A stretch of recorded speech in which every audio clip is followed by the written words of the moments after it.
Fade in. Exterior, Carpathian Ridge. Dawn, Saturday, 5 a.m.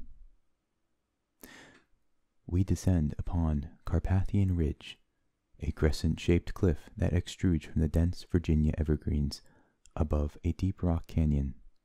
The cliff marks the end of a dirt road that winds down from above.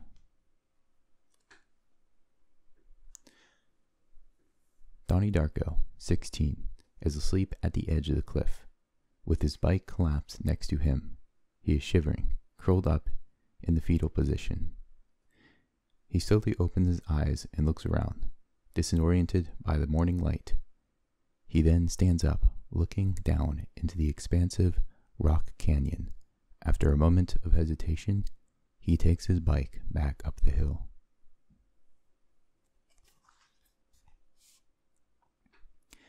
Exterior, Middlesex, morning, 11 a.m. Montage is choreographed to Never Tear Us Apart by In Excess.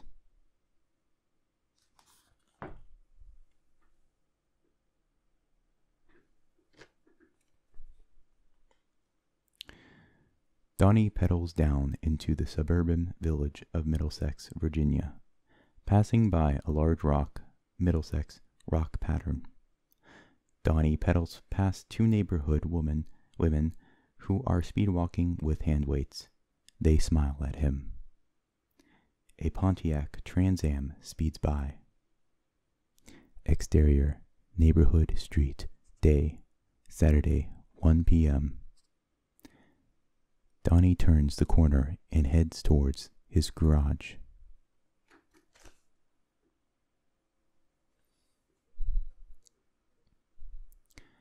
We pan over to the Darko house, moving through the front yard, where Eddie Darko, 44, pulls the cord and his gas-powered leaf blower roars to life. Elizabeth Darko, 19, comes out the front door. She approaches her dad from behind. Eddie turns and aims the leaf blower at her face, blasting her with air.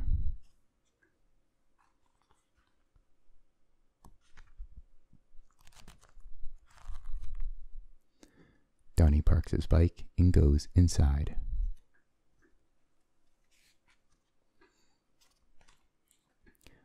We pull back from Samantha Darko, 10, as she is jumping on a trampoline, and pan over to Rose Darko, 42, as she sits at a table reading a paperback copy of Stephen King's It.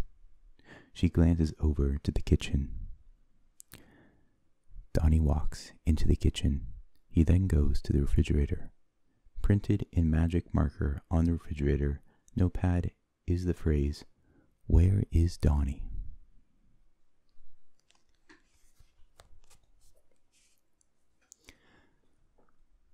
The opening theme of Who's the Boss begins as we see Tony Danza's blue van and a title card. We reveal Samantha sitting on the floor singing softly to the theme song Brand New Life, performed by Larry Wise. We pan over to Donnie sitting in the Lazy Boy.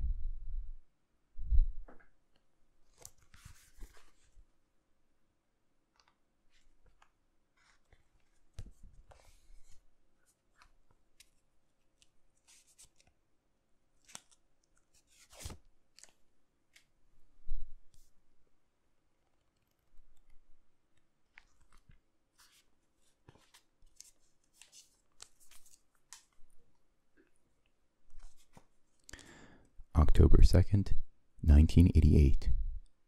Interior, Donnie's room, night. Early Sunday morning, 1 a.m. A voice whisper, "Wake up, Donnie." Donnie jerks upright in his bed, awakened from a bad dream. He looks over at his alarm clock, 12 a.m. His expression is distant, confused. Donnie walks downstairs. Donnie stares at Eddie, asleep in the Lazy Boy.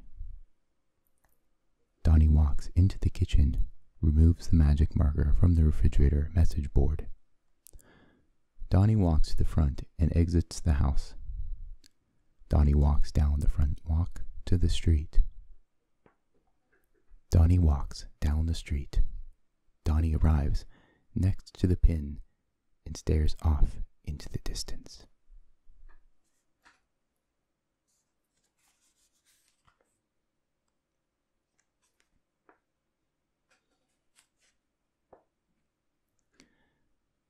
Tonight is very special, Donnie. What? I've been watching you. Do you believe in God, Donnie? He doesn't answer. He holds his stomach, taking deep breaths. God loves his children, Donnie. God loves you. There, standing on the 7th hole, is a 6-foot-tall figure dressed in a grotesque bunny suit.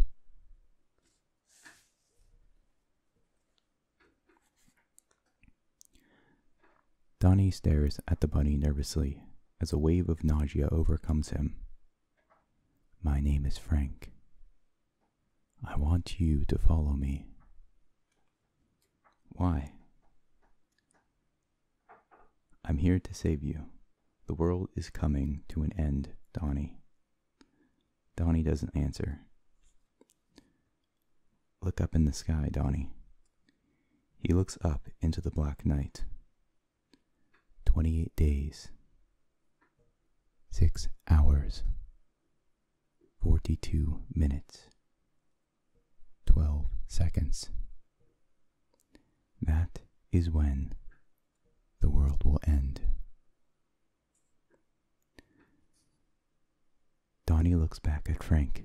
His expression is vacant expanse of confusion.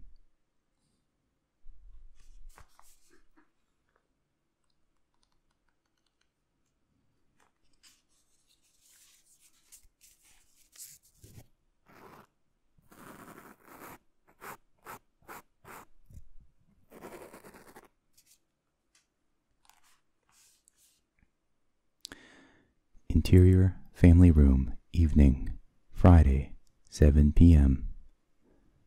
Donnie lies on the couch watching television, where there is a news story about the flooded school.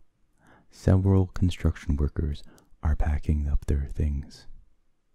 Interior, upstairs bathroom, moments later, 7:15 p.m.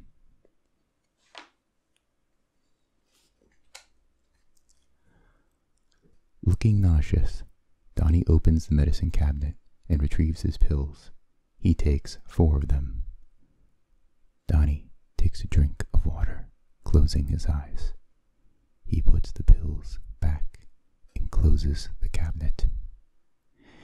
In the mirror's reflection is Frank. Donnie jumps.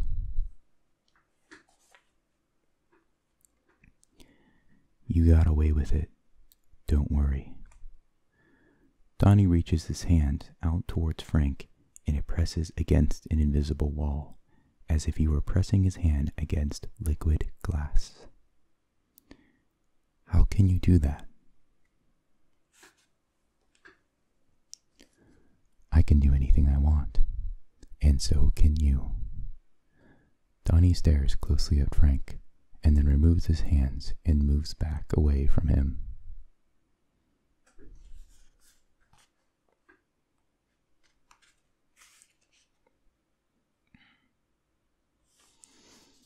Interior upstairs bathroom, evening. Donnie continues to converse with Frank. Why did you make me flood the school? We just want to guide you in the right direction. Who is we? You'll know soon enough. Where did you come from? Do you believe in time travel, Donnie? A moment of silence.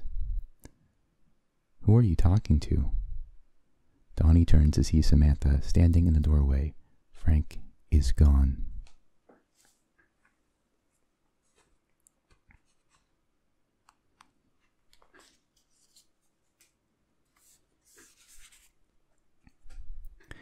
Interior, health class, Afternoon, Thursday, 1 p.m. Miss Farmer stands next to the television where Jim Cunningham narrates the Lifeline tutorial. And so, now, let us begin Lifeline exercise number 1. Please press stop now appears on the screen.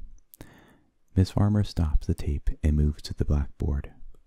On it, she has drawn a horizontal line, book, ended by the words love and fear.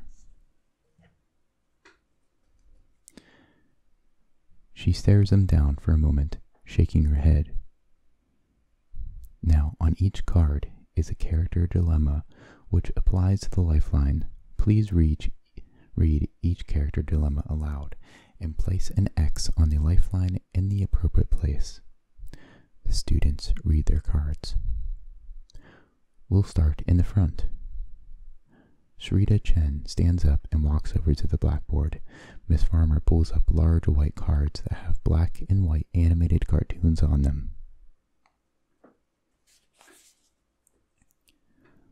Juanita has an important math test today. She has known about the test for several weeks, but has not studied. In order to keep from failing her class, Juanita decides that she will cheat on the math test. Shrita places an X near the fear end of the lifeline. Good, next. Donnie watches as several more students interpret their respective human dilemmas. Finally, it is his turn.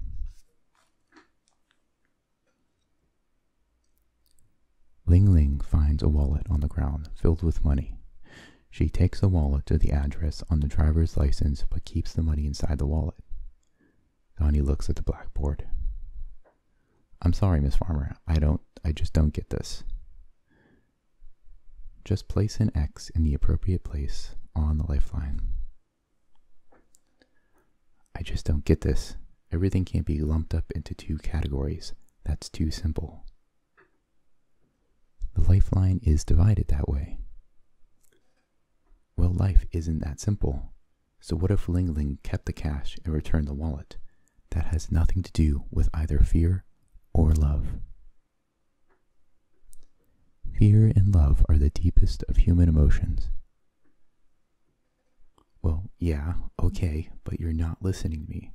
There are other things that need to be taken into account here, like the whole spectrum of human emotion. You're just lumping everything else into these 2 categories and like denying everything else.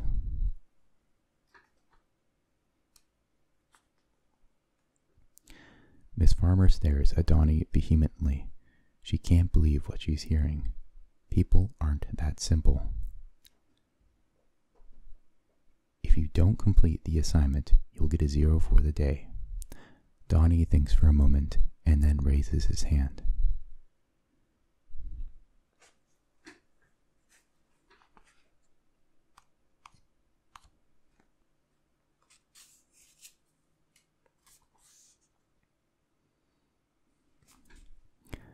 Donnie sits in the lazy boy, dozing off. John Madden's CBS chalkboard unfolds on the TV screen. Madden traces his electronic hands across the screen, tracing the movement of the players as their images are frozen in time. Donnie's eyes close and then reopen. Donnie turns his head and sees that the room is momentarily bathed in artificial white light, as if God hit the slow motion button during a flash of lightning. Donnie turns his head and sees that protruding from his father's stomach is a thick spear made of silvery plastic gel.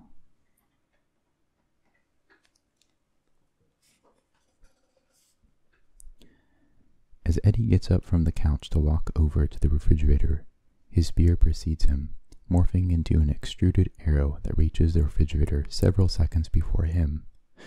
The spear traces the exact geography of his movement through time, using his center of gravity as its axis point. Donnie turns and sees Samantha skipping from the kitchen as as her spear bounces several feet in front of her like a caterpillar. Her spear, smaller than her father's, is proportional to her mass.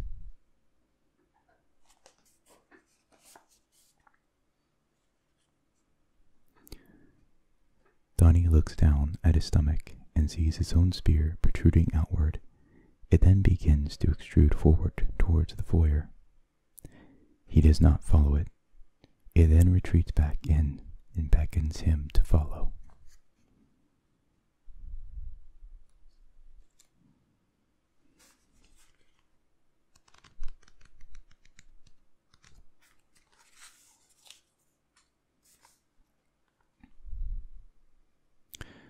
Interior, foyer, night, 12 a.m.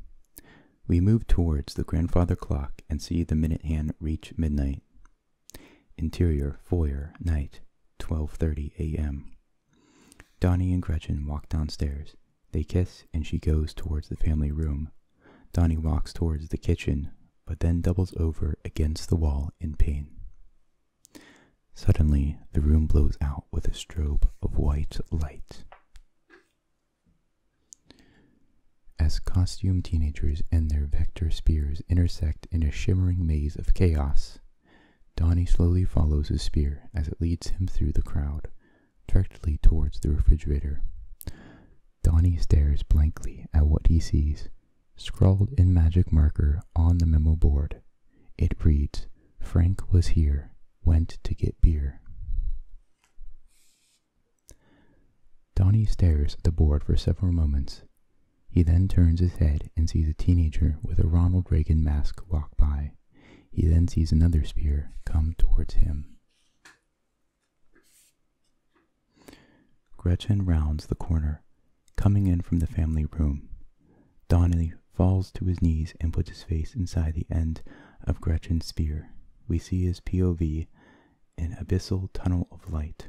Donnie stands up, coming face to face with Gretchen.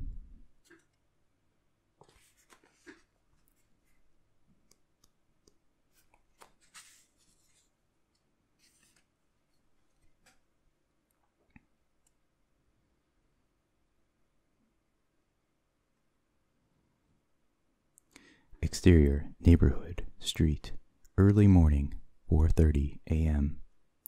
Donnie carries Gretchen home. Interior, family room, next. Donnie looks down at Elizabeth on the couch. He then leans down and gives her a kiss on the forehead. Exterior, Darko house, driveway, next. Donnie walks out to the terrace, then stops. Terrace. Then stops and looks up at the sky. Exterior, Darko house driveway, next. The time portal begins to form above the house. Donnie touches his stomach, feeling sick once again. Donnie then steps into the car where Gretchen sits in the passenger seat. He turns on the engine and peels out of the driveway. Interior, Ford Taurus, early morning. Donnie drives the Taurus up Carpathian Ridge. Exterior, Carpathian Ridge, early morning, 5:30 a.m.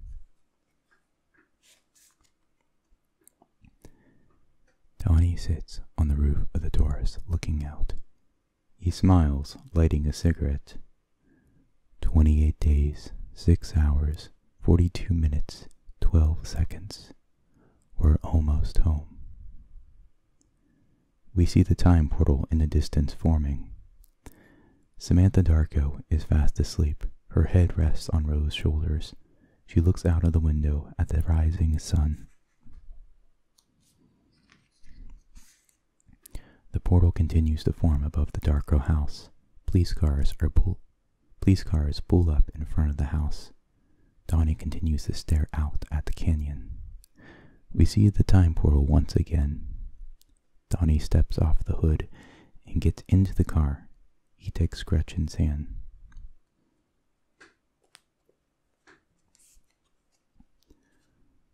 On the plane, Rose looks out of the window as the jet wing explodes. She screams out as the cabin shakes violently. The time portal continues to form over the house.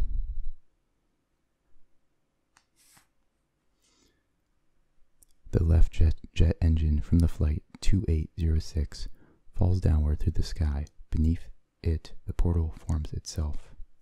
The falling jet engine approaches the hexagonal plate of light, which accelerates downwards, forming a tunnel with walls made of swirling liquid marble. The jet engine passes into the hexagonal plate.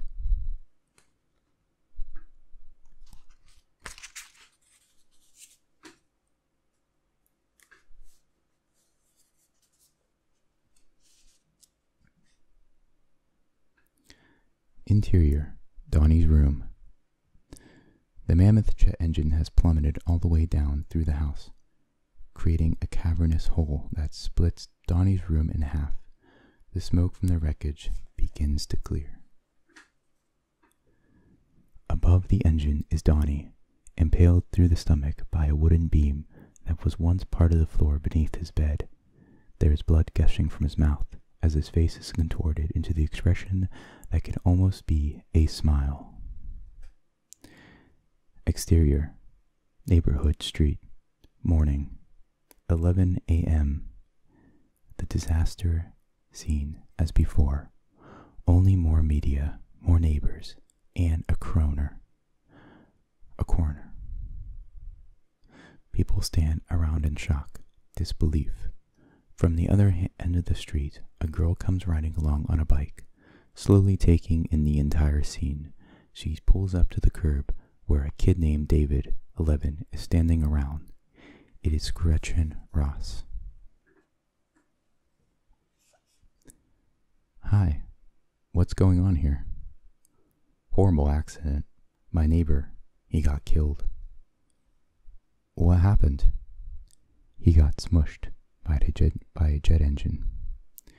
She stares at the house where paramedics wheel a body out of the front door. What was his name? Donnie. Donnie Darko. They stare at the front yard for a while. We see Elizabeth. We see Eddie carrying Samantha, who is crying. I feel bad for his family. Yeah. Did you know him? She stares at the family for several moments and then shakes her head slowly as if trying to locate a memory that is slipping away. No. Rose, leaning against a tree while smoking a cigarette, notices them. She seems to recognize Gretchen from somewhere in the vast reservoir of her memory. She waves at them. They wave back. Fade out. The end.